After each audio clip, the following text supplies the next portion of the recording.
Esta es la historia de un hombre y de su hija. Max Linder fue la primera estrella de cine. Era conocido como el rey del cine. Cayó en el olvido tras su muerte y sus películas se perdieron. Maud Linder es su hija. Lleva 70 años afanándose por encontrar todas las películas que rodó su padre y por recuperar su legado. Maud nunca conoció a Max.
Rollo 1.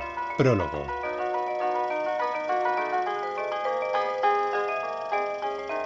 En 1896, los hermanos Lumière inventaron la cámara de fotos portátil y el cinematógrafo, también conocido como el proyector de películas. La popularidad de aquel invento corrió como la pólvora y nació el cine para las masas. En un principio, todas las imágenes en movimiento eran simplemente grabaciones de obras de teatro, vida salvaje o números de circo. Pero muy pronto, un grupo de individuos muy despiertos se percató de que aquel invento les permitía contar muchos tipos de historias. Max Linder fue uno de aquellos pioneros. Cuando yo estudiaba cine, era imposible no conocer a Max Linder o a Méliès, que son los dos grandes nombres del primer periodo del cine francés. Es imposible hablar sobre el cine francés sin mencionar a Max Linder. ¿Sabéis quién es Max Linder? No. ¿No? No. No, no lo conozco. ¿Quién? Max Linder, ¿quién es? No. Max Linder. ¿Max Linder? No. ¿No? No. No. ¿Lo conocen? ¿A quién? Sí. Era actor de comedia. ¡Ah! Max Linder, un grande. La mayoría de las primeras comedias se rodaron en Francia y con Max Linder interpretándose a sí mismo. Max fue el primero de los grandes mimos de la pantalla. Llevaba el pelo liso negro con raya al medio y cepillado en los laterales de tal manera que se le caía algún mechón por la cara y por la frente. Aprendí mucho sobre mimo en la oscuridad de la sala gracias a Max. La obra completa de 2 rollos se repetía cada media hora. En las 12 horas que estaba abierto un cine durante un día, veía la misma grabación 24 veces.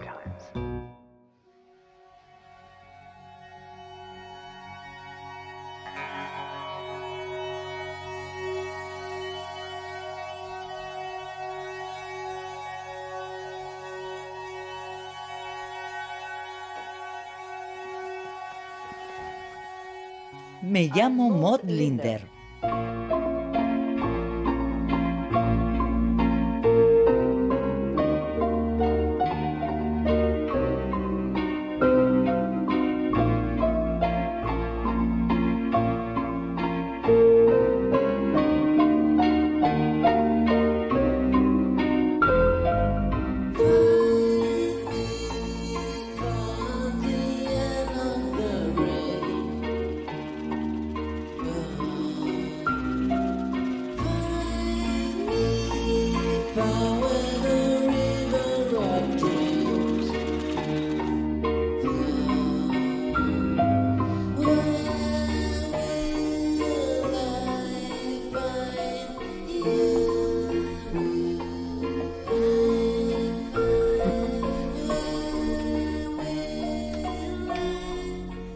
Hola, me llamo Max Linder. El misterio del rey del cinema. Un ensayo fílmico en 17 rollos. Creo que compró la segunda o tercera casa que estaba en la Fuchsia Street. Aquí conservaba muchas pertenencias, pero creo que nunca vivió en ella. Tampoco intento averiguarlo. Prefiero no saber. Puede que no sea el enfoque más valiente de afrontarlo, pero desde luego es el más fácil. ¿Eres tú de pequeña? Sí, y no se ve muy bien. Pero esta es mi institutriz australiana, que vivió conmigo hasta que murió a los 80 años, cuando ya había pasado la edad de tener institutriz. Cuando no sabía si algo era cierto o no, me decía: ¿puedes jurarlo sobre la bandera británica? Su carácter no tenía nada que ver con el de mi abuela, que no mostraba la misma ternura. Entiendo. Estas 2 fotos se sacaron muy poco antes de que falleciera, porque aquí salgo con mi abuela y mi abuela ya no vive. Rollo 2. Maud.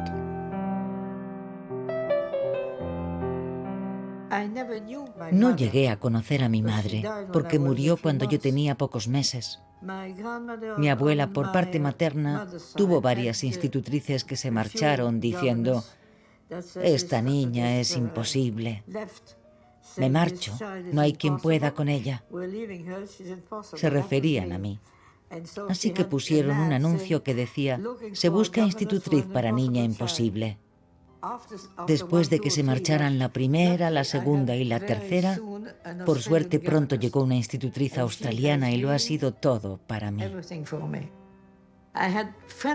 Yo escuchaba cómo sus amigos ingleses se dirigían a ella diciendo "my dear", es decir, cariño.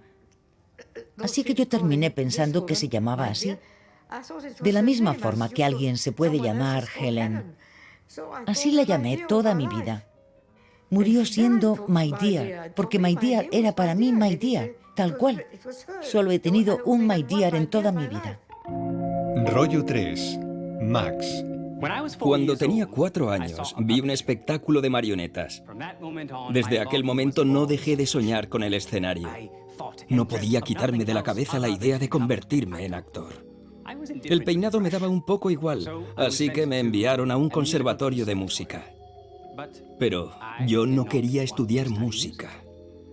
Yo quería ser actor. Era un niño travieso. Fingía que iba al conservatorio, pero en realidad iba a la escuela de teatro. Al final del año gané el primer premio. ¿Cómo se dice? Se destapó la liebre, ¿no? De haber sido más joven, mi padre me habría castigado, pero me dejó continuar con mis estudios. Así que acudí al Théâtre de Variété, donde me dejaban actuar con personajes mudos.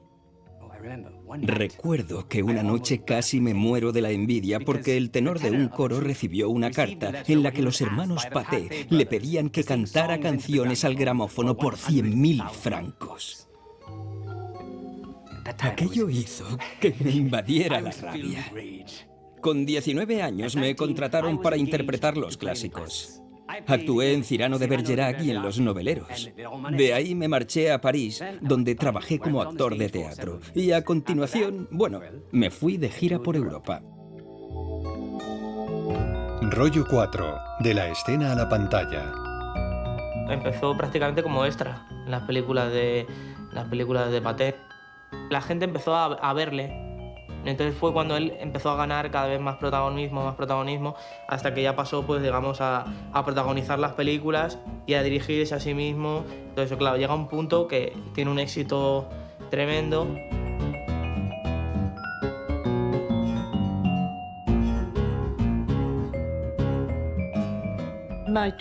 Mis dos familias fueron a juicio para quedarse conmigo.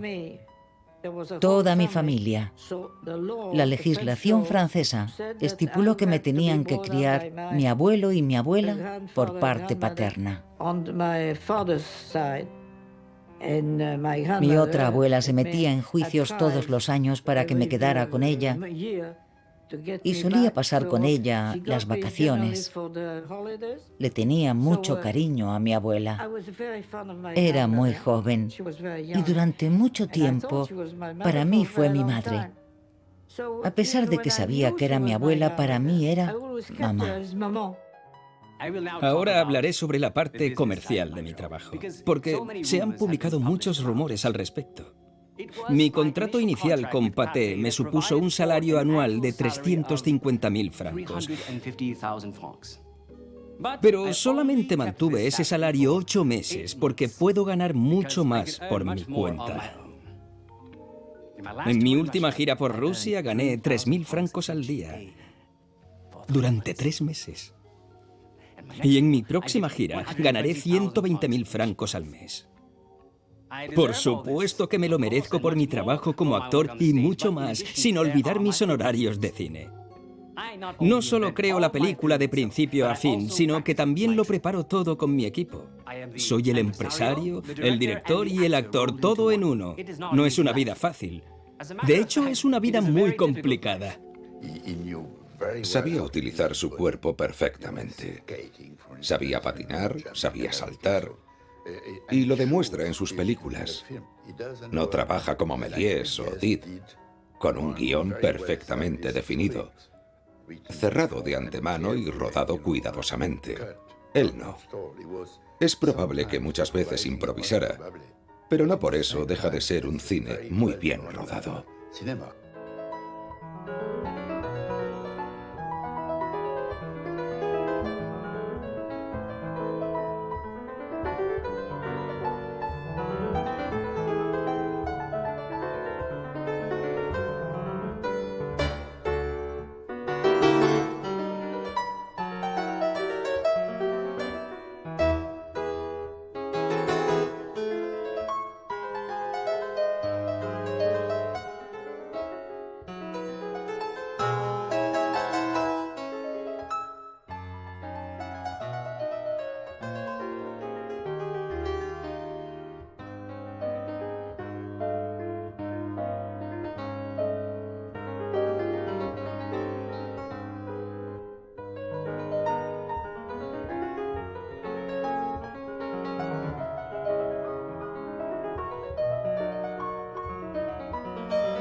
He saltado a un río desde puentes a gran altura.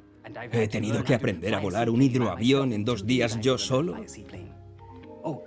Y he montado en caballos muy salvajes y he matado a un toro en una corrida en Madrid. Y me ha quedado la marca en el muslo de un mordisco que me dio hace poco un perro policía. Pero me encanta esta aventura. Hasta que entendí que tenía un padre que rodaba películas, mi institutriz desdeñaba a los actores de cine. Si él hubiera sido un destacado médico o abogado, habría sido otro cantar. Pero siendo actor, entonces no se consideraba el cine un arte en toda regla.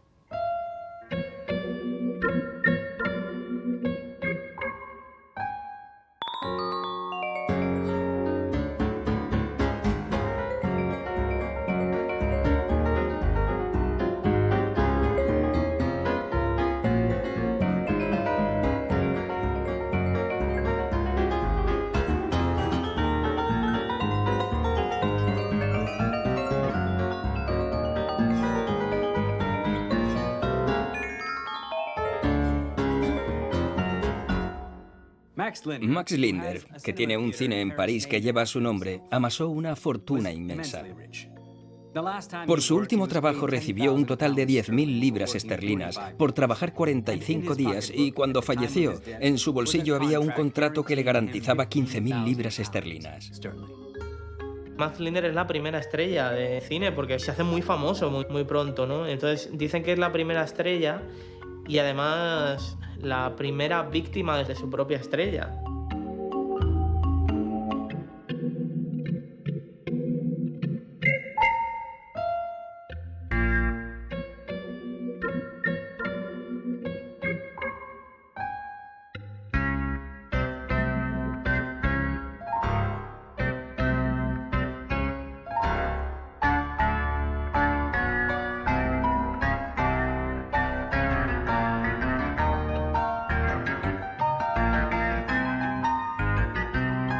Rollo 5, del cine al escenario.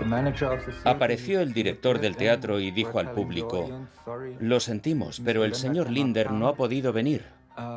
No obstante, podemos proyectar una película".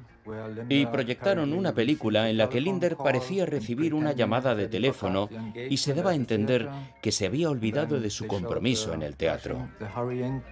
Luego se ve cómo sale corriendo y va sucediendo de todo por el camino. La última escena es una imagen del teatro desde lo alto. Entonces, se le ve bajar del globo al teatro por una cuerda y se hace la transición de la película al escenario, donde aparece bajando por ella. Se termina la proyección y Linder aparece en el escenario. Una transición impecable. Más adelante, Tati tomaría prestada esta solución para uno de sus espectáculos. También lo ha hecho Billy Crystal en los Oscar y Conan O'Brien en su estreno en The Tonight Show. La gente lo ve y dice: ¡qué rompedor! Pero ya lo hizo Max Linder en 1910. Max Linder sufrió un accidente cuando actuaba en un sketch en la Alhambra. No habían colocado la cuerda que bajaba hasta el escenario y el actor se desplomó desde lo alto. Parece que él estuvo en Madrid. Según cuentan en la prensa escrita, el accidente fue que saltando de un palco al escenario calculó mal en la distancia, entonces cayó en el foso de los músicos. Perdió el conocimiento, incluso algunos agregan que se rompió una pierna. Según algunas versiones fue real, pero otras dicen que realmente era mentira. A finales de 1913 estaba en San Petersburgo y durante una de sus representaciones el corresponsal de un periódico se coló entre bambalinas y comprobó que alguien estaba descendiendo por la cuerda mientras Linder se encontraba en su camerino preparándose para su actuación. Eso significa que utilizaba un doble cuando el público se pensaba que era él quien bajaba. Parece que en el año 12 fue cuando estuvo en Barcelona y rodó el famoso corto de Max Toreador. Días antes de su presentación oficial en Barcelona aparecen en periódicos de la época noticias que dicen que la gente en la calle tal se había sorprendido muchísimo porque había un hombre que se parecía mucho a Max Linder y que estaba haciendo el tonto con una muleta de torero. Claro, luego a los días se descubre que era realmente Max Linder y que había venido a Barcelona, lo cual demuestra lo famoso que era Allende de Francia.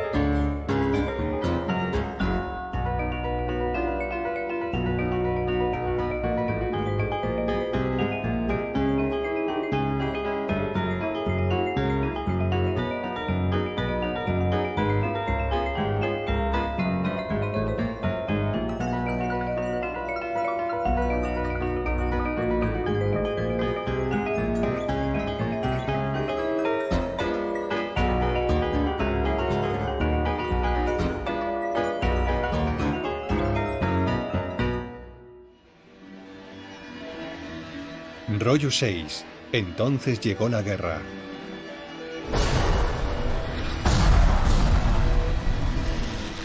Entonces llegó la guerra. Sí, así fue.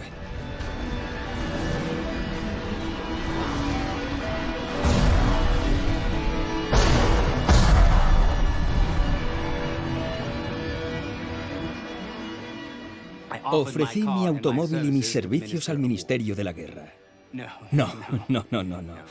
Yo no era oficial. Yo era soldado raso y llevaba muchos envíos al frente. Su contenido y su destinatario son secretos militares. Nunca terminé el colegio. Dejé los estudios. De hecho, cuando empezó la guerra, se empezó a complicar la convivencia con mi abuela. Eso fue al principio de la guerra.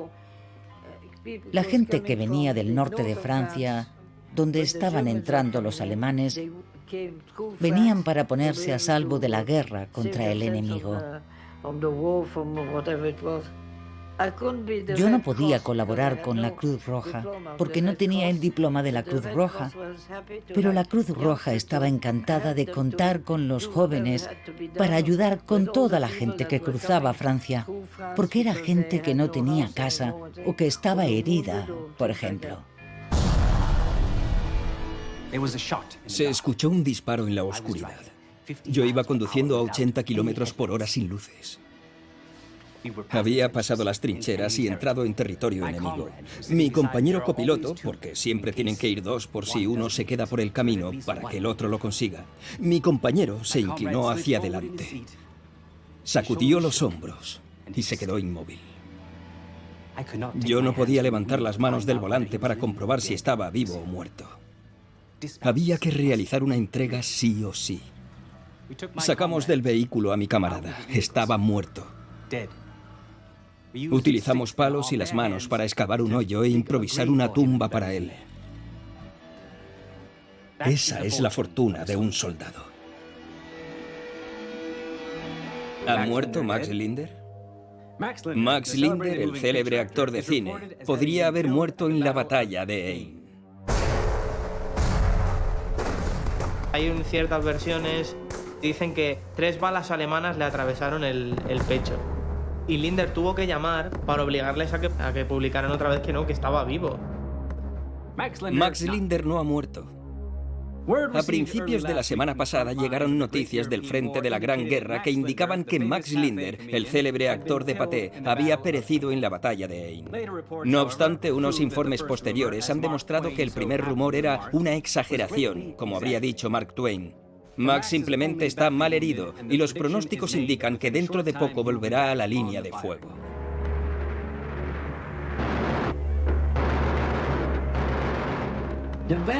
El timbre sonó a las 8 de la mañana. Se puede estar de muchas maneras a las 8 de la mañana, pero yo estoy dormida. El caso es que abro la puerta y veo a un oficial francés, a un soldado francés que me dice: tengo los documentos de la expropiación de su casa en Neuilly.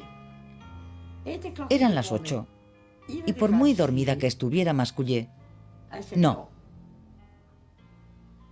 Y me volví a la cama. Aquí hay un conserje para toda la calle. Me llamó y me dijo: ha venido alguien a las 10 de la mañana y ha cambiado la cerradura de la casa. Dijo que tenía una orden judicial. Entonces, sí que me desperté.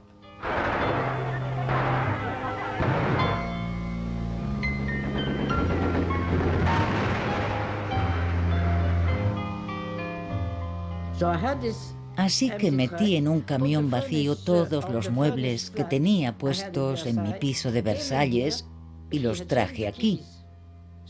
Aquel hombre había cambiado las llaves, así que tuve que romper una ventana y entrar en mi casa. Amueblé la casa muy rápido. Y una amiga mía se hizo pasar por doncella con un vestidito negro y un, ¿cómo se dice?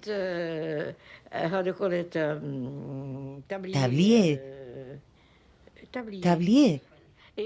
Un delantal, gracias. Y cuando el hombre volvió y preguntó: ¿qué hace usted aquí?, ella respondió: la señora ha salido, no puede entrar, caballero, la señora vive aquí. Entonces llamé a todos mis amigos de Versalles y conseguí que al menos 6 vinieran a dormir a la casa, para que hubiera gente viviendo en ella. Todavía tengo el antiguo gramófono, que sigue estando encima del piano. Hicimos todo el ruido que pudimos, cantando y bailando, para que se viera que vivíamos en esta casa. Los vecinos se quedarían a cuadros, y aquel hombre no llegó a entrar.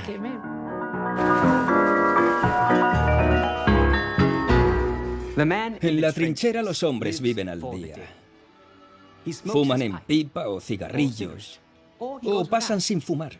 Se comen sus raciones o pasan sin comer. Trabajan.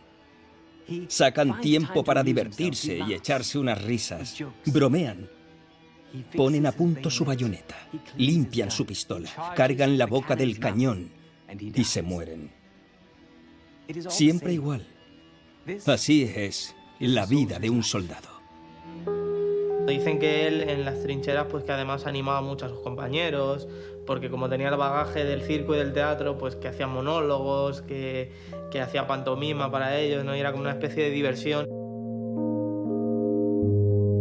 Los soldados nos reíamos cuando veíamos cómo en los campos de batalla un cuervo atacaba a otro. No es una situación divertida en absoluto. Nosotros sentados en las trincheras veíamos a un cuervo. De repente se aproximaba a otro, intentaba besarlo y el otro hacía... y nos moríamos de la risa. Percibíamos la gravedad y el caos que nos rodeaba. Pero uno tiene que aprender a reírse. Francia al completo ha pasado hambre. No solo los pueblos, sino también las ciudades. Y especialmente Lyon y París. ¿Qué hacer cuando uno tiene hambre? Y es muy difícil conseguir carne. Un día llaman de la oficina de correos y dicen que tienen un paquete grande que pone que llega de Normandía. Lo enviaban a alguien llamado Guerry. Y una de las chicas que vivía aquí se llamaba Guerrin. Así que Guerry y Guerrin, cuando tienes hambre y tienes delante un paquete procedente de Normandía y sabes que todo lo que llega de Normandía es comida, dices que Guerry y Guerrin son la misma persona. Y eso es lo que hicimos. Cuando lo abrimos, vimos que era un pollo. Teníamos mucha hambre. Cuando nos llegó el pollo, coincidió con una época en la que sí había electricidad, pero no había gas. Así que cogimos la plancha y pudimos, bueno, no diré cocinar, pero al menos calentarlo. No lo cocinamos, pero lo calentamos. Llegó mi turno. Fue en la batalla de Aisne. Una bala me atravesó un pulmón. No recuerdo nada más. Me caí del camión y me contaron que me recogieron al cabo de varias horas y me llevaron al hospital. Allí me pidieron que regresara a Estados Unidos. Fuera cual fuera el problema que tuviera en la guerra, si fue herido con balas, si fue gaseado, la verdad es que hay que pensar que fue un mutilado de guerra, digamos. No un mutilado físico, sino un mutilado mental.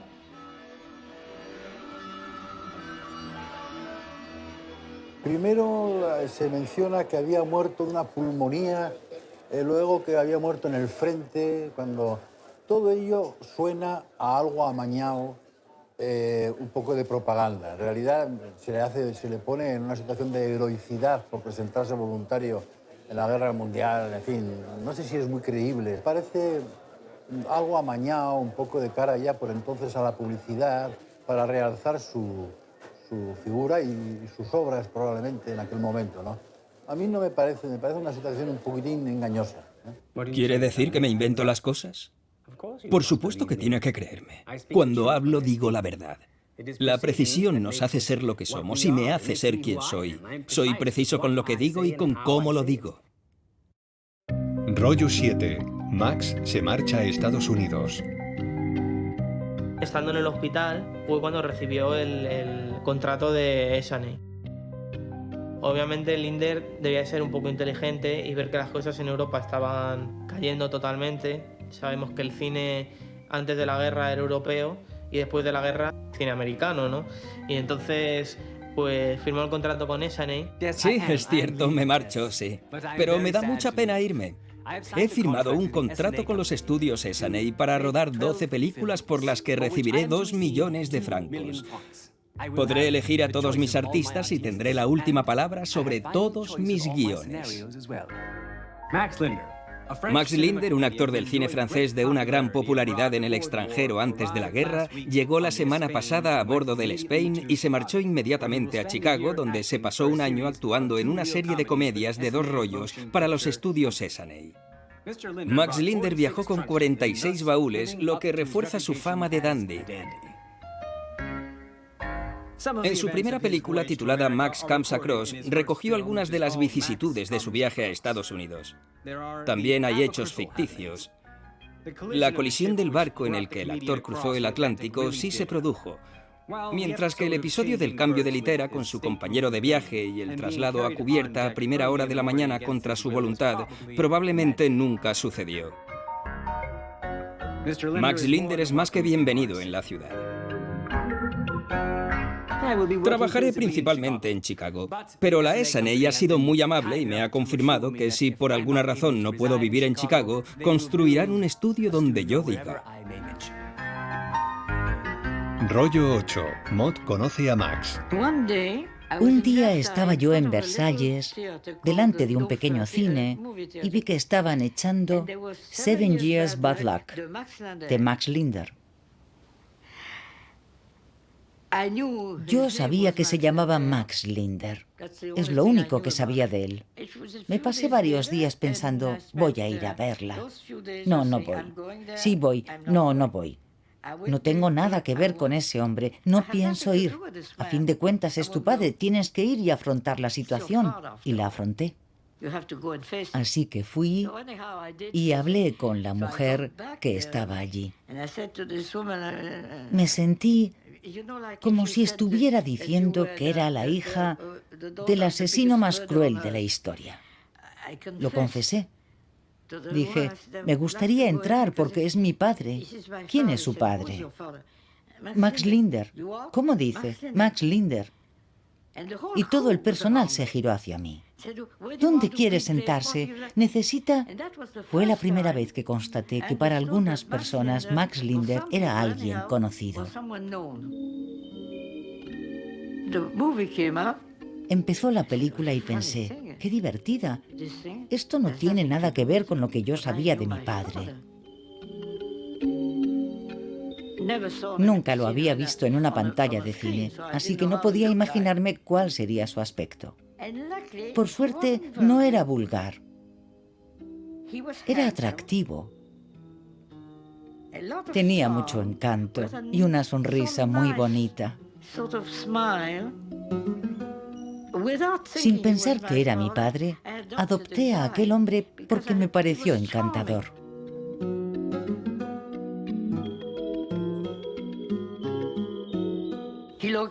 Creo que es el típico hombre que gusta a todas las mujeres. Cualquiera diría, si lo hubiera conocido en su momento, no habría podido decir que no.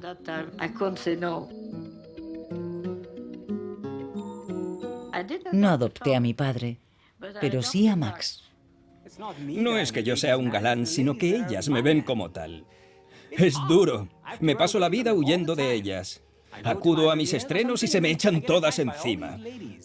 No tiene gracia. A la gente le gusta inventar historias para magnificar la realidad, pero en el fondo no está tan mal. Yo no me escondo. Me rodea gente que está R que R hablando de estas situaciones, pero yo no le veo sentido. Fui a ver a mi abuela. Por aquel entonces estaba ya muy mayor. Quise ir a pesar de que había sido muy desagradable conmigo. De pequeña odiaba a aquella mujer. Fui a verla otra vez a los 20 años. Fue educada conmigo y yo con ella. Cuando me miró me dijo, «Te pareces mucho a tu padre». Es impactante. Me dijo, no te puedes imaginar la de trastadas que hacía él cuando era pequeño. Algunas de ellas incluso peligrosas, porque quería vivir las experiencias en primera persona.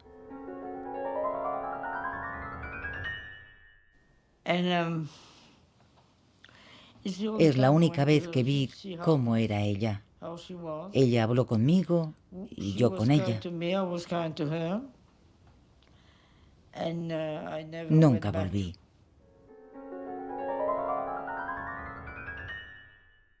Estoy plenamente convencido de que mi vida está en mis manos en todo momento. Soy fatalista y sé que eso es lo que quieren. No conozco el miedo.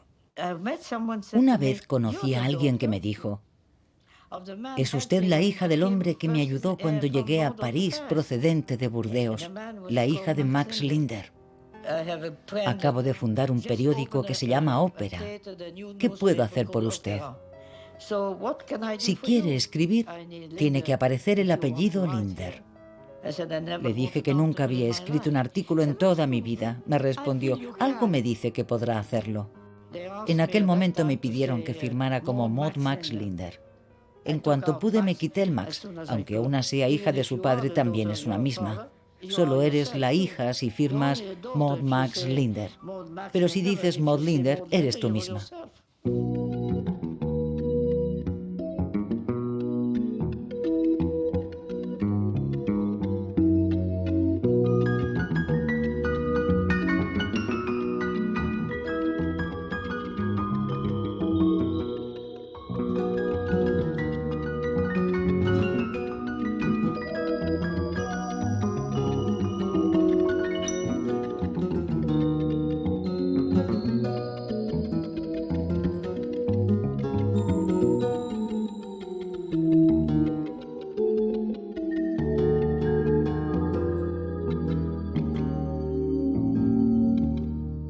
Rollo 9. Desenterrando películas. Cuando yo trabajaba para aquel periódico, le pregunté al director si en algún momento me permitiría escribir un artículo diciendo que estaba buscando películas, en concreto películas de Max Linder. Por aquel entonces se encontraban películas hasta en el mercadillo. Algunos las vendían muy caras y otros las regalaban. Allí encontrabas el abanico de la mentalidad humana.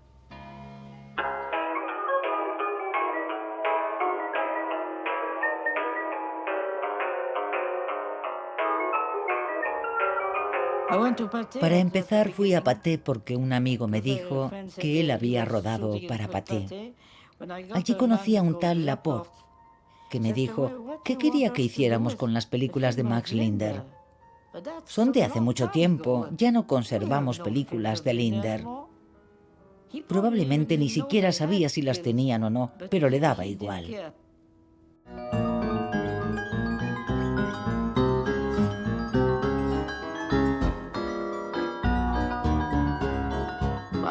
Primero fui a la casa del pueblo de uno de mis tíos.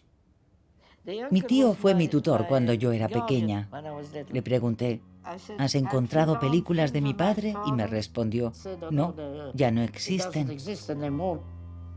Y cuando ya me marchaba, un niño que era hijo de uno de los que trabajaban para mi tío en los viñedos se me acercó y me dijo, dicen que no tienen películas aquí, pero yo le aseguro que sí que las hay. Han excavado un agujero muy grande y han guardado las películas debajo de aquel árbol. Regresé y le pregunté, ¿dónde están las películas que habéis enterrado? Y tuvieron que confesar. Así que empecé a desenterrarlas. Y fue como desenterrar un cadáver. Con la humedad, algunas imágenes habían quedado deterioradas, con una mancha blanca. Y algunas, de hecho, estaban totalmente veladas. El hermano mayor de mi padre había sido una persona muy conocida, ya que a los 20 años había sido campeón internacional de rugby. Pero entonces llegó su hermano pequeño y empezó a rodar películas. Y en la familia pasó a hablarse solo del pequeño Max y nunca más de Maurice.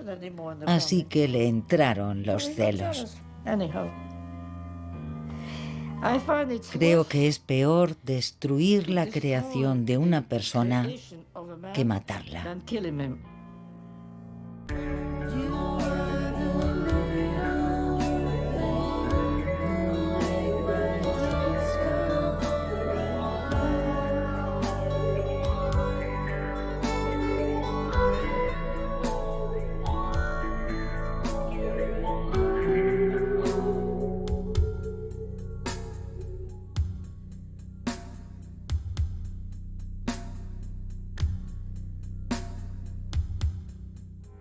Rollo 10, Charlie y Max.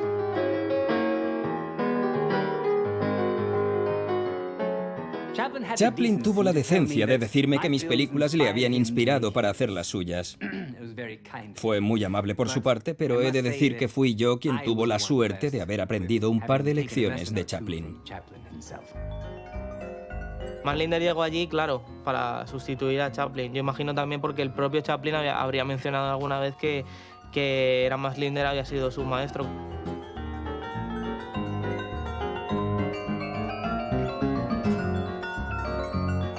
Max Linder llevaba rodando cortometrajes de comedia desde 1907 y sin duda Chaplin conoció su trabajo en 1909 cuando viajó con su propia troupe a París. Chaplin diría después que Linder había sido su maestro, unas palabras que optó por no confirmar en su autobiografía. Es fácil ver dónde estaba el modelo para el vagabundo, al menos en las primeras etapas. Chaplin envió una postal a Linder. Para Max, mi maestro, de tu discípulo, Charlie Chaplin. Y más adelante, le daría vergüenza haber escrito aquello.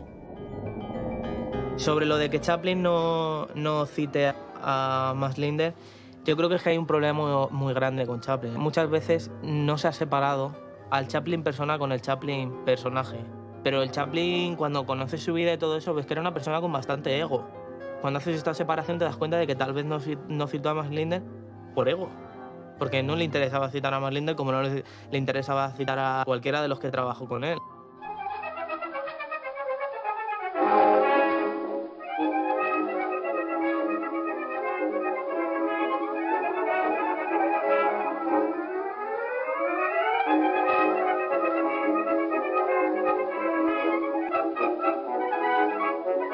Evidentemente tomó muchas cosas de Linder. Lo que pasa es que también Chaplin tuvo una evolución diferente. No se me ocurre ningún cómico que estuviera más influido por Lindner que Chaplin. Y tenían 3 puntos en común: la destreza para el mimo, la capacidad para perfilar un personaje con mucho carácter y el hecho de que ambos tenían un encanto muy juguetón. Y eso es algo que me llama la atención al ver las películas de Lindner y las de Chaplin. Creo que Chaplin sacó eso de Lindner. Es una época en la que de pronto los personajes se convierten en súper famosos y parece que todo el equipo que está a su alrededor no existe. Ellos no inventaban todos los gags. Tenían gente también trabajando, absolutamente desconocidos.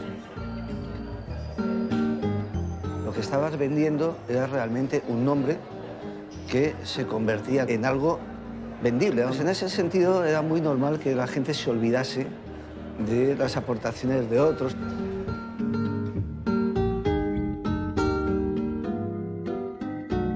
Los cómicos tienen que soportar mucha presión para ser innovadores y encontrar nuevas formas de hacer reír al público. Y reconocer influencias les resta valor. Por eso, muchas veces se lo piensan mucho a la hora de admitir que otros actores les han influido.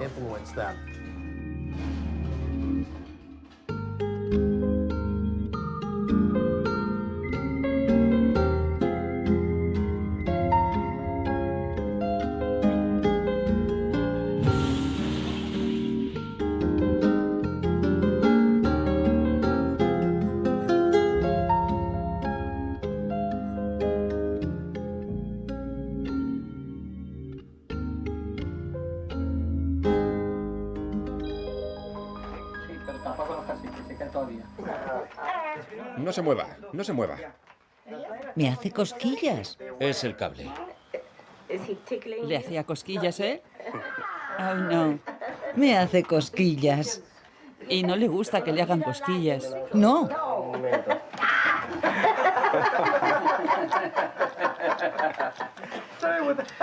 Lo siento. ¿Ha terminado? He terminado, gracias. Pues adiós.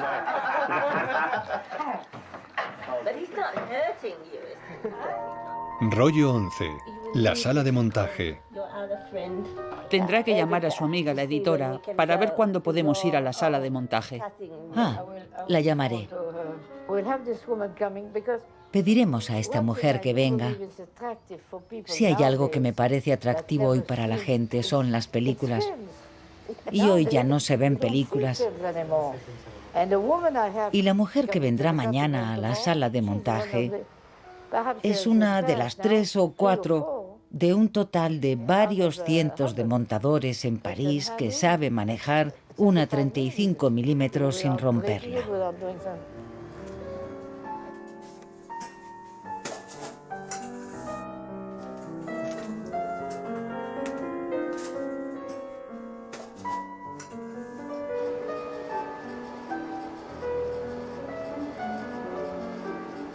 Uno, 2, cada película tiene un número. No están ordenadas como me gustaría a mí, por el año de rodaje, sino por el año en que encontré cada una.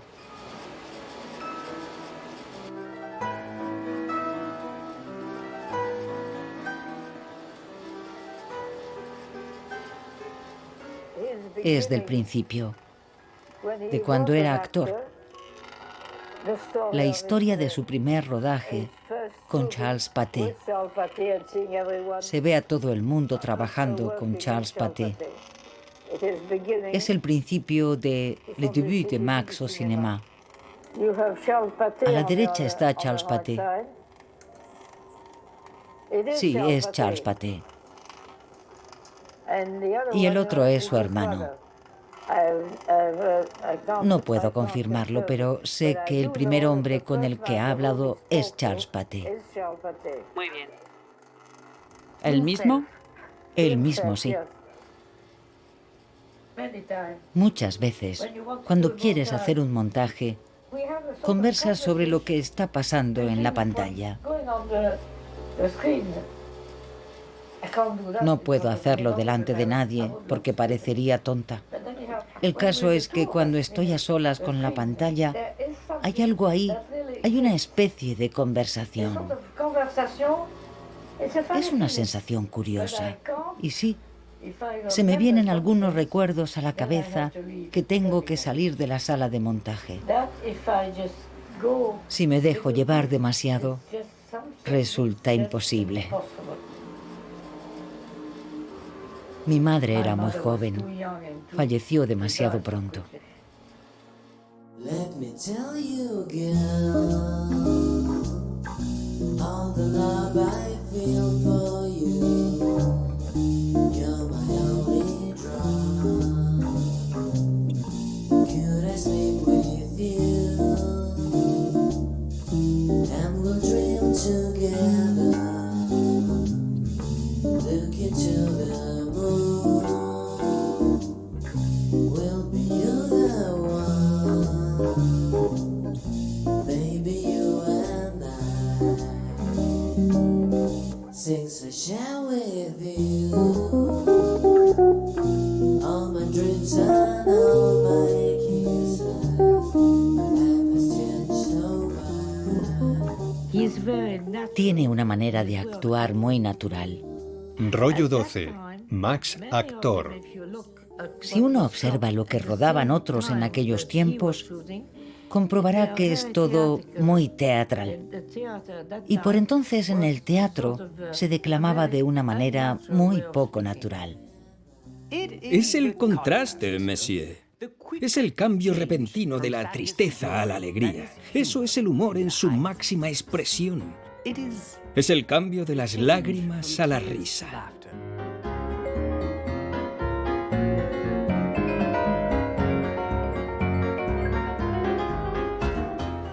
Recurro mucho a la expresión facial, pero empleo otros truquitos, por decirlo de alguna manera, como el slapstick, aunque yo no me baso en el slapstick. El slapstick es hacer esto, como creyendo que va a haber algo. Otra vez. Lo que hace que un slapstick sea gracioso es que sea rápido y repetirlo. Sigues necesitando la expresión facial, claro. Tiene que haber emoción, pero lo inesperado siempre resulta divertido para el público.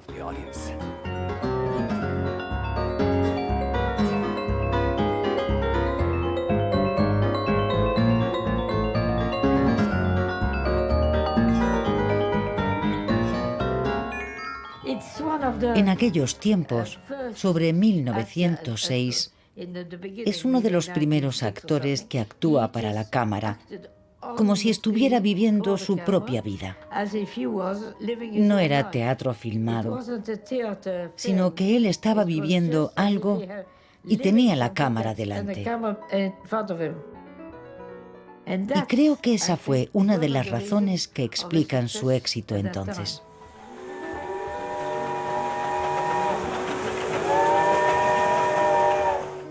Llevo mucho tiempo sin subirme a un escenario, pero para mí todo empezó en un escenario.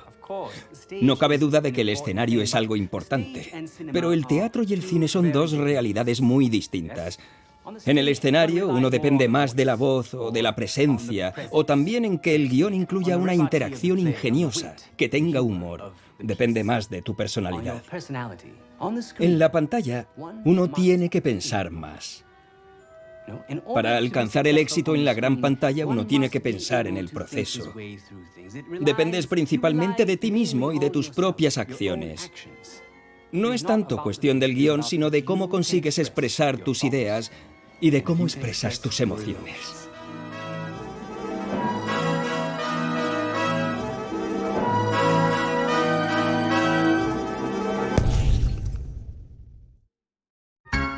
Rollo 13. Max autor. Hablemos de Le Chapeau de Max. Se presenta a su personaje como alguien orgulloso de haber comprado un nuevo sombrero de copa.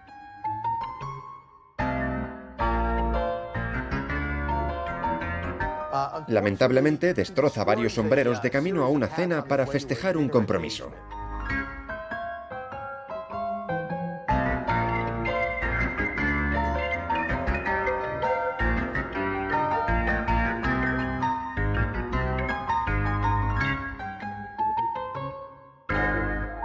Al final aparece en la cena con el sombrero a buen recaudo dentro de una caja para sombreros.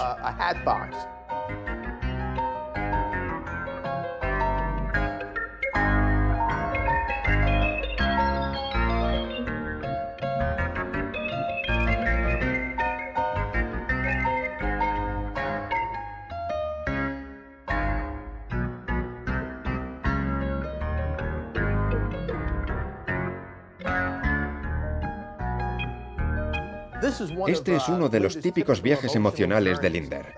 Empieza la historia muy feliz, luego se muestra frustrado y enfadado y termina desolado. De hecho, en muchas películas termina llorando. Ese suele ser su viaje, que a menudo termina con una situación humillante.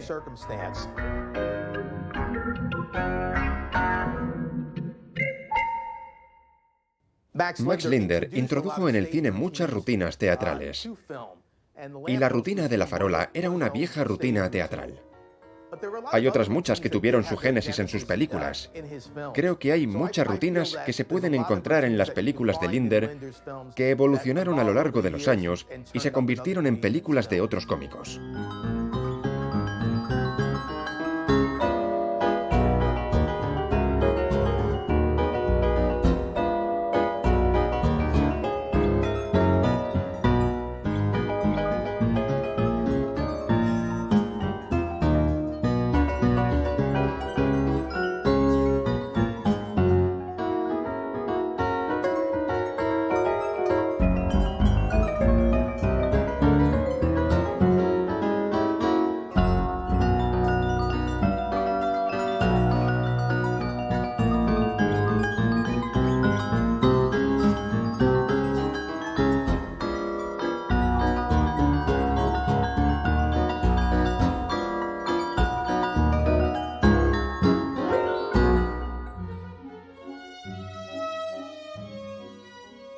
La rutina que hizo Max Linder en Be My Wife requería mucha pantomima.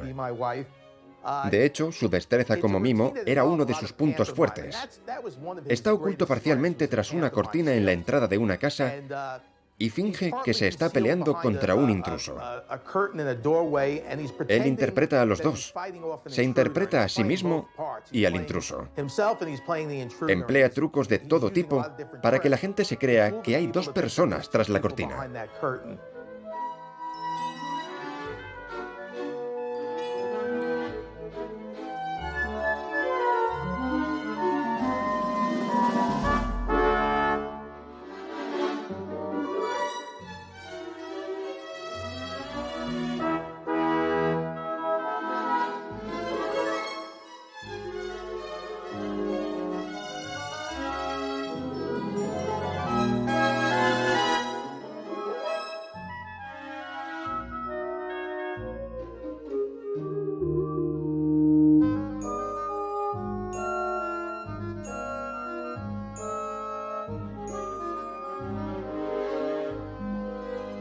Max in a Taxi empieza con Linder y sus amigos dirigiéndose a casa tras una noche de fiesta.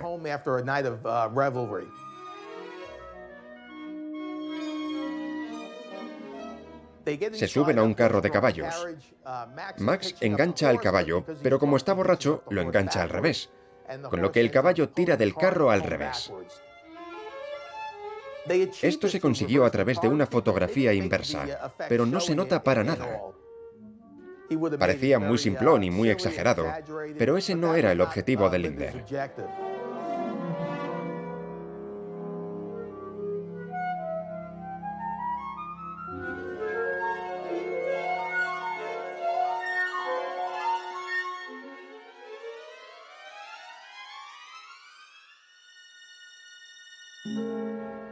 Algunas de sus escenas, como la del espejo roto, que es muy famosa, son simplemente insuperables. Nadie podría rodarla mejor que él. Por eso lo admiro tanto. Es una de las primeras personas que comprendió lo que podría aportar el cine, la nueva técnica, a una forma de expresión ya conocida. Él pensó cómo podría utilizar la tradición del music hall y del circo, adaptándola a un nuevo prisma, a la nueva técnica. Ese es uno de los puntos de inflexión en la historia de la imagen y en la historia de lo que podríamos llamar la expresión.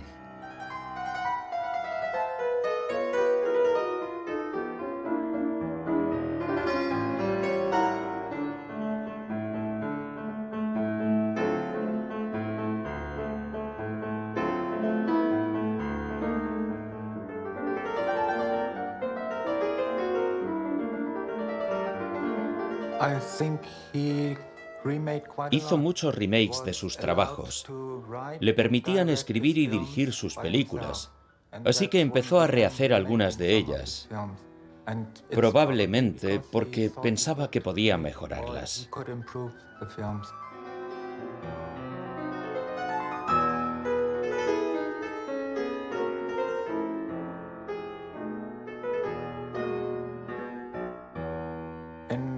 En diciembre de 1912 actuaba en el teatro en Berlín y probablemente allí fue donde vio otras obras con la rutina del espejo que le impresionó tanto que quiso rodarla. Hubo cuestiones de derechos de autor y la película fue prohibida en Alemania, Austria y Suiza. Y aquel trabajo solo pudo ver la luz en Inglaterra y en Países Bajos.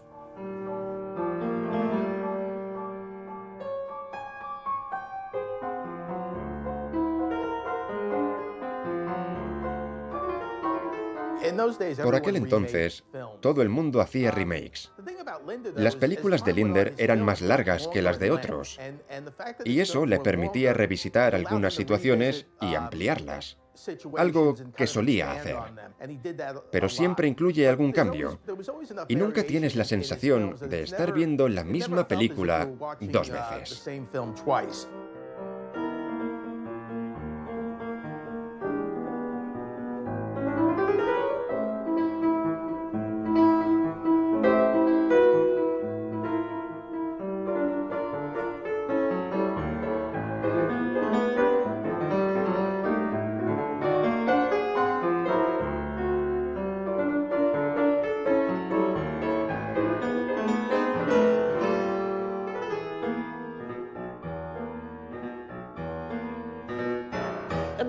Al principio, cuando rodó en 1912 o 1910, se incluye en el principio de la película escena de Max Linder, interpretada por el autor.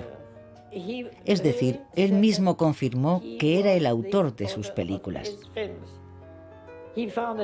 Le pareció importante subrayar que alguien se encontraba detrás de la película, que había tenido la idea del guión y que lo había escrito.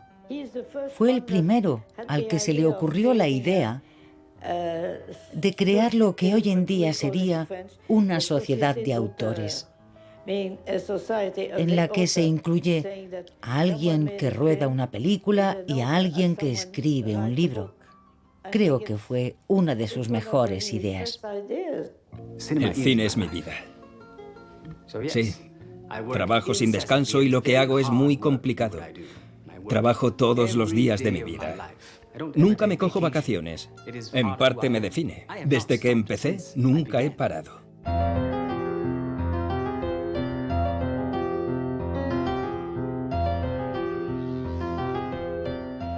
No cabe duda de que la comedia de Linder era paciente y sutil, y eso se debía a que él era un cómico de personajes. Eso significa que creas un personaje que atrae las miradas, un personaje en el que el espectador cree y por el que se preocupa. Conforme avanza la trama, el espectador se dispone a descubrir qué hará el personaje, cómo reaccionará a una situación concreta, y esa forma de comedia es más lenta y requiere más sutilezas.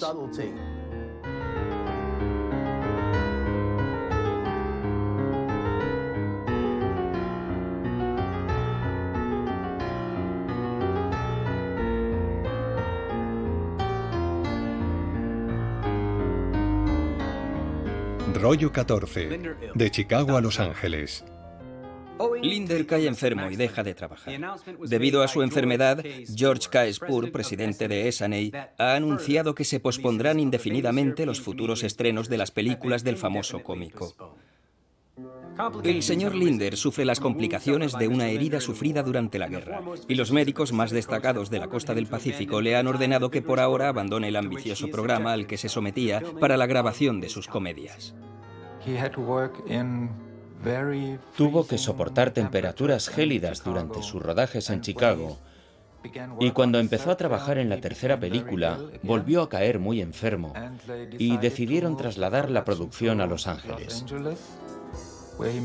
Allí rodó su tercera película, pero estaba tan enfermo que no pudo hacer más.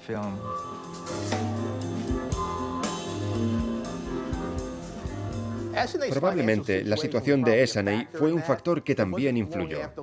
Al poco de la marcha de Linder se produjo la venta a otra empresa.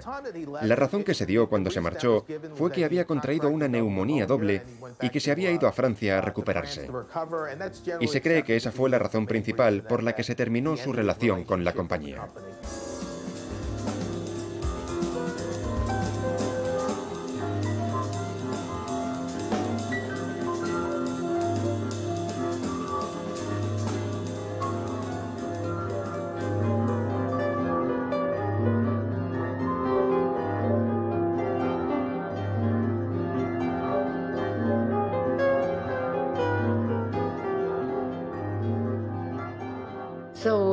Me reuní en Chicago con una de las editoras de las películas de mi padre.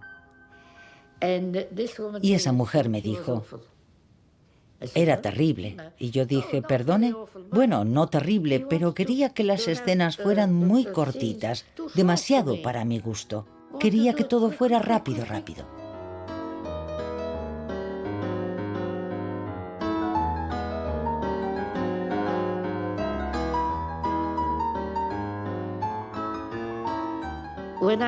Vi las películas que ella criticaba y a mí me parecieron modernas. Pensé, esta mujer no entendía lo que hacía aquel hombre. Ella decía, no quería que hubiera tiempo para decir nada, sino que el montaje era muy rápido. La verdad es que me hizo ilusión oír aquello y ella me parecía una inepta.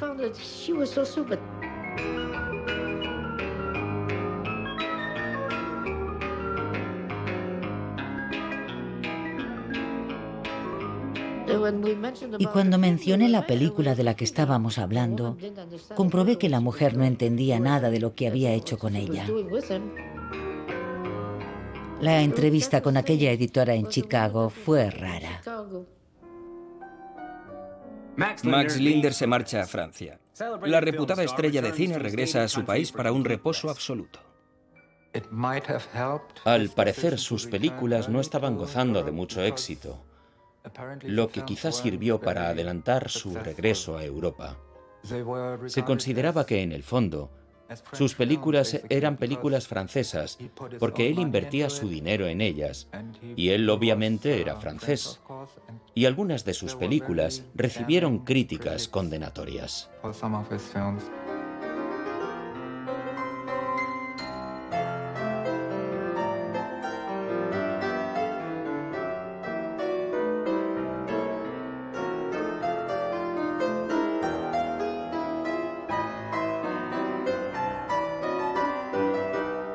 Rollo 15. La vuelta a casa. Max Linder, el célebre cómico de Essanay, que lleva varios meses muy enfermo, se marchó de Los Ángeles el pasado lunes 6 de agosto y el día 11 de agosto zarpó en el barco de vapor SS Spain en dirección a Francia. A menos que sea interceptado por un submarino, pronto estará en su querida Francia. El señor Linder sufrió una crisis nerviosa hace pocos meses y desde entonces se encuentra muy enfermo. Sus médicos creen que el viaje de vuelta y unos meses de reposo servirán para que se recupere por completo.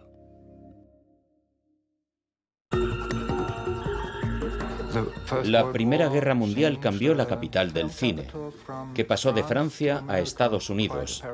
Al parecer porque en 1914 el cine francés tuvo que claudicar cuando estalló el conflicto.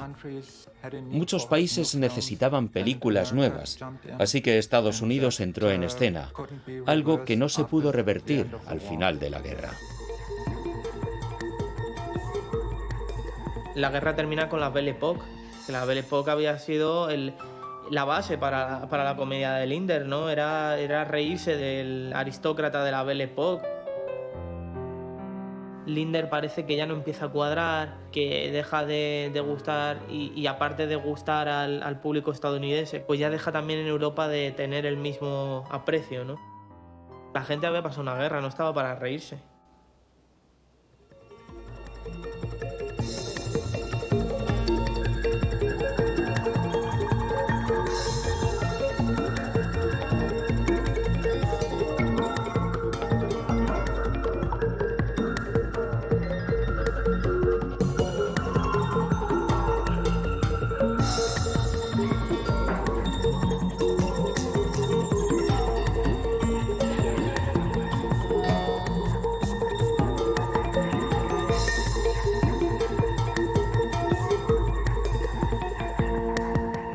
De hecho, he vivido algunas experiencias durante la grabación de mis comedias que me han llenado de más.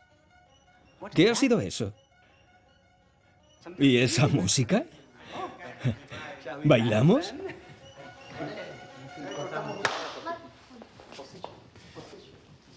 Ay, mi marca, ¿dónde estaba?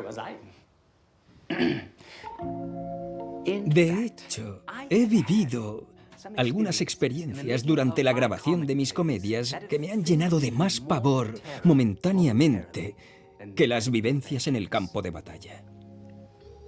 Procederé a contar la última de ellas, la que recuerdo con más lucidez en este momento.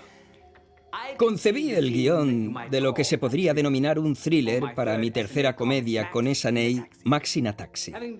Después de que mi padre me desheredara, el guión indicaba que me debía tumbar delante de un tren a punto de pasar con el fin de desprenderme de mis cargas vitales. Incluso cuando el maquinista estuviera a punto de arrebatarme la vida, debía permanecer allí. Pero un momento. Hay un cambio en las vías a 3 metros de donde yo estoy, algo imperceptible para los espectadores. La escena se rodó impecablemente, como pueden comprobar. El tren se dirigía hacia mí. Yo me apoyé sobre la vía. El tren estaba ya a pocos metros de mí, y entonces pensé, ¿y si, por un terrible imprevisto, no se pudiera hacer el cambio de vías? No sabía qué hacer. La muerte se abalanzaba hacia mí. Podía verlo y no podía escapar.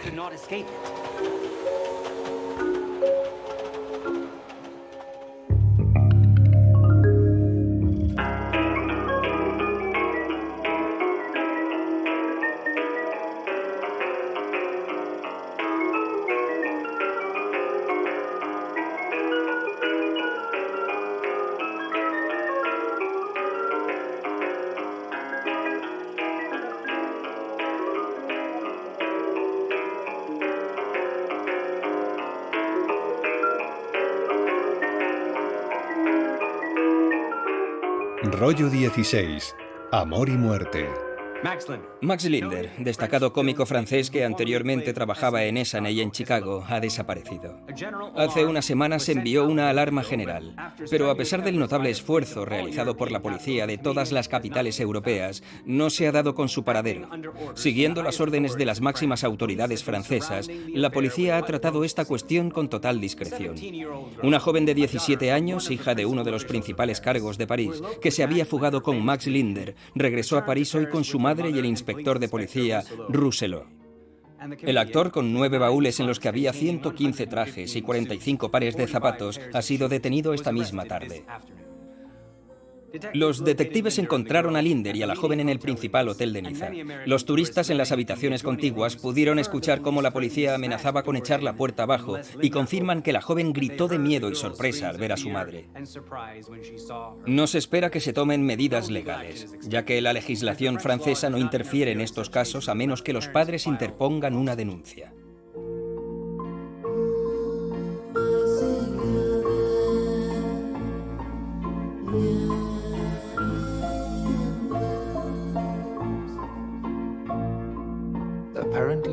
Sus amigos dicen que más tarde, en 1923, cuando los padres de la joven no le permitieron casarse con él, Max tuvo un accidente de coche y sus amigos sospechan que quizá fuera el primer intento de quitarse la vida.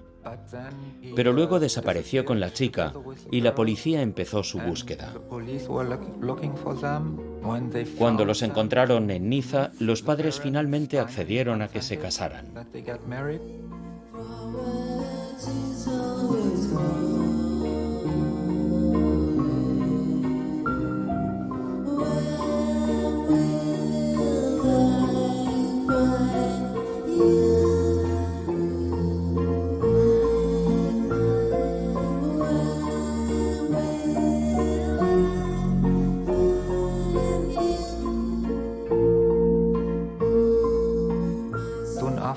Poco tiempo después, en Viena, tomaron somníferos.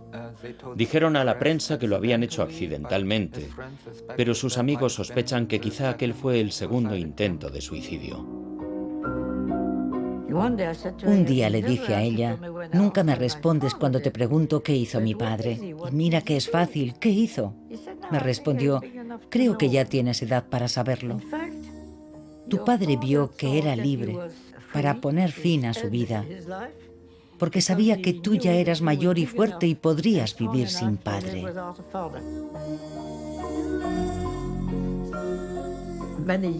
Muchos años después lo pensé bien. Qué inteligente es eso.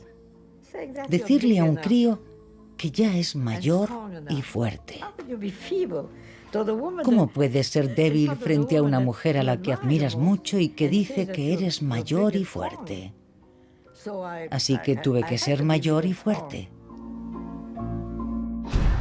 Doble suicidio de los Linder. Gabriel Louviel, 45 años, conocido profesionalmente como Max Linder, y su joven esposa de 20 años se han suicidado en un hotel de la ciudad el sábado por la noche, envenenándose y cortándose las venas. La pareja fue trasladada a un hospital donde falleció la joven y en menos de 6 horas falleció Max Linder. Acababan de estar viendo Quo Vadis, una representación en que Petronio, uno de los personajes, pues muere así con su mujer. Se prepararon primero tomando una dosis de barbitúrico, que hay que tomarla, claro, porque tienen que ser dosis grandes, y luego se cortaron las venas, primero a él, a ella, para luego suicidarse él.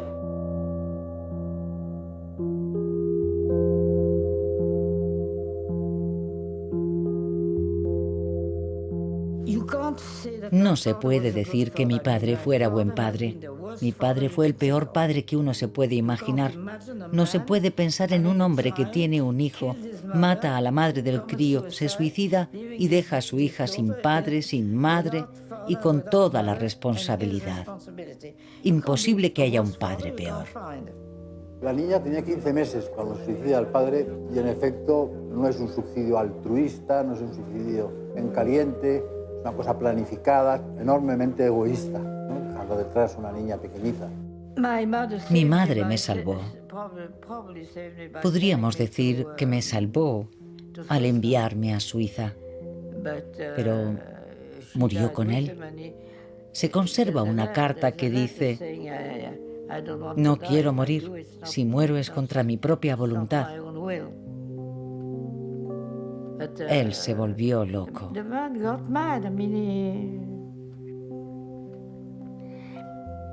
Puedo entender los celos, porque soy más celosa que un tigre. Bueno, lo era. A los 87, eso ya se te olvida.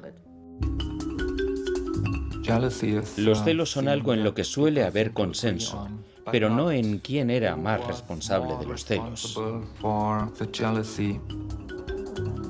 Los amigos de Linder afirman que él no quería casarse con ella, que le chantajearon para que se casara porque, de lo contrario, si él no decía que sí, ella se suicidaría. Pero quizá Linder también fuera celoso.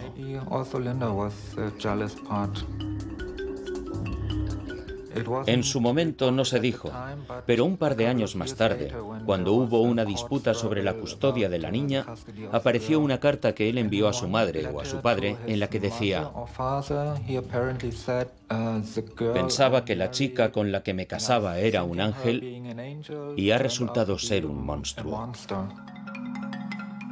La cuestión era si, como aseguran algunos periódicos, Max Linder habría matado a su esposa, que no estaba dispuesta a suicidarse con él, y a continuación se habría suicidado él. Hemos podido hablar con el señor Crozet, un buen amigo del fallecido que se está encargando del funeral, y le hemos preguntado al respecto. Esa acusación es totalmente falsa, nos ha indicado amablemente. No se llevará a cabo ninguna investigación, el caso está muy claro. Mi pobre amigo ha dejado muchas cartas en las que había escrito lo siguiente: mi mujer me pide que muera con ella, y yo estoy de acuerdo. La misa tendrá lugar el jueves por la mañana. Cuando alguien como Max Linder y su mujer se quitan la vida, queda un misterio en el aire. Desconocemos el por qué y el cómo, y creo que tenemos que respetar ese secreto. No hay ninguna interpretación posible sobre por qué se quitaron la vida. Nunca lo sabremos. Nadie lo sabe. Es un secreto que se llevaron con ellos a la tumba. Todo lo que podamos decir es inútil y banal.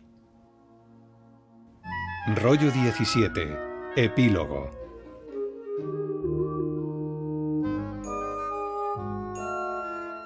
Los primeros días del cine había principalmente dos tipos de comedias. El primero era el de comedia espectáculo, y fue creado por Georges Méliès. Son películas que tienen muchos efectos especiales e imágenes surrealistas. André Dide fue un cómico que amplió el significado de aquellas comedias espectáculo. Él tenía a su personaje y lo colocaba en mitad de la acción, a menudo convirtiéndolo en el instigador de la acción. Eso hacía que las películas fueran más interesantes y divertidas. El otro tipo de comedias eran las comedias de bromas, una comedia estructurada como una anécdota divertida, con un planteamiento, una progresión y una gracia final. Era una especie de cómic de 3 viñetas. Linder cogió ese tipo de comedia y le añadió su personaje, con lo que aportó más hondura a las películas. Así consiguió que el público se preocupara más del personaje y de cómo iba a encajar en la situación. Creo que todos los cómicos se apartan del enfoque de Dide y su gag, o bien del enfoque de Linder y su personaje.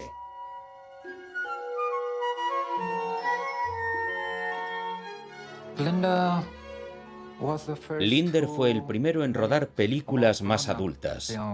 En las otras la actuación es infantil. André Dide es un niño malcriado y Linder es un adulto. Y por eso, todavía hoy podemos ver algunas películas de Linder y reconocernos en algunas de las situaciones en las que se ve envuelto. La mayor parte de los grandes cómicos que conocemos hoy son aquellos que han sobrevivido al sonido y que luego, por ejemplo, pues un Chaplin, a lo mejor si solamente hubiese hecho las películas de Sanai o Keystone, no se acordaría nadie de él. El caso de Max Linder es muy espectacular. Pero hay muchos, o sea, cada día se están descubriendo.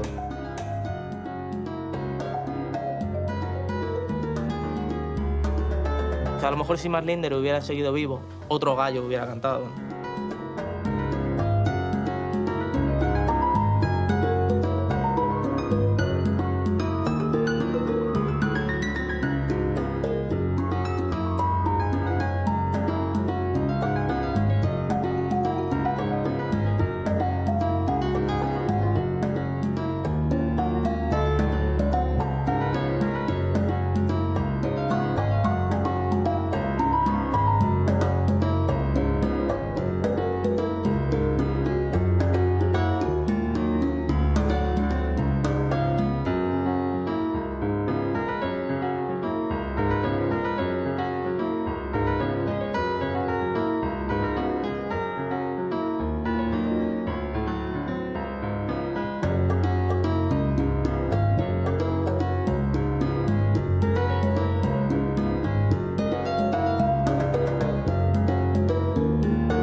Por lo que a mí respecta, yo moriré con Max Linder.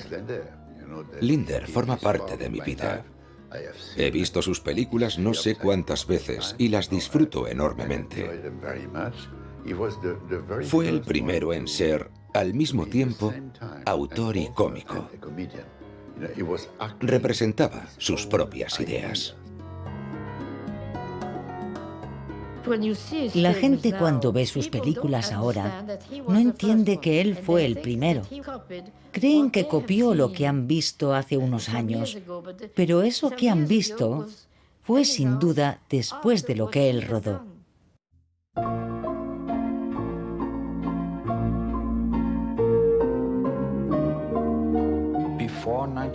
Antes de 1914, apenas hay alguien del que sepamos hoy. Y puede que eso tenga algo que ver con cómo murió. con cómo mató a su mujer y luego se suicidó. Y eso quizás se debe a que la gente, de alguna manera, quiso castigarlo omitiendo su legado.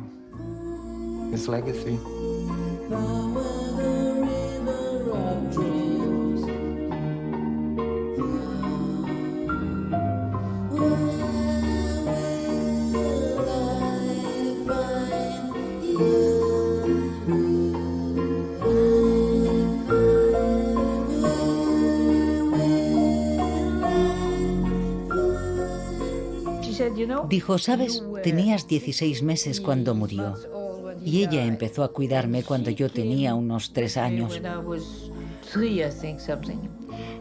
Lo raro fue que un día, cerca de la playa, en Monte Carlo, había un hombre que se parecía mucho a Max Linder. Y le dije a ella, ¿sabes que cuando yo era pequeña, mi padre era igual que él? ¿A qué es raro? Porque no lo recuerdo a él en absoluto. Bueno, tengo que irme a trabajar. Ha sido un placer hablar con usted, aunque al final las preguntas han sido un poco de aquella manera, pero ha sido un placer verlos a todos. Bonita voz. Recordad. Adiós. Au revoir.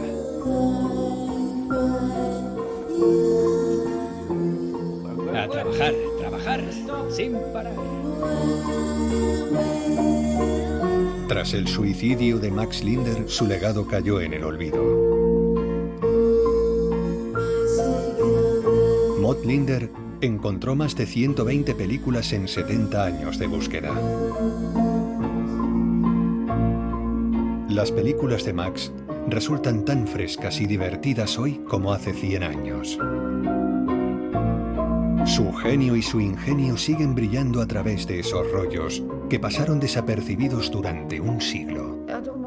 Ni siquiera quiero saber lo mal padre que fue. Pero sin duda es un hombre que el cine francés debería honrar.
She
Rodé mi primera película bajo el sello Max Linder, llamada En compagnie de Max Linder, y se iba a estrenar en París ante la sociedad parisina interesada en Max Linder.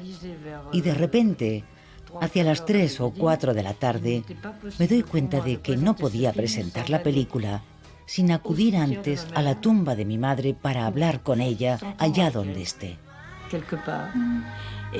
Me subí al coche a toda prisa y fui al cementerio que estaba cerrando. El guardia me dijo, no, señora, cierro en un rato. Y yo le dije, no, tengo que ir a la tumba de mi madre ahora mismo. Tengo que ir ahora mismo a la tumba de mi madre. Y probablemente se lo dije tan convencida que aquel hombre dijo, adelante, no se preocupe, la dejo pasar. Hice una visita rápida y luego ya pude presentar a Max Linder sin remordimientos, sin complejos, tras consensuarlo con mi madre. Es importante ponerse de acuerdo con una persona a la que puede que no hayas conocido, pero a la que quieres. En memoria de mi padre, Elio Quiroga Arias, 1933-2011. Un misterio sin resolver.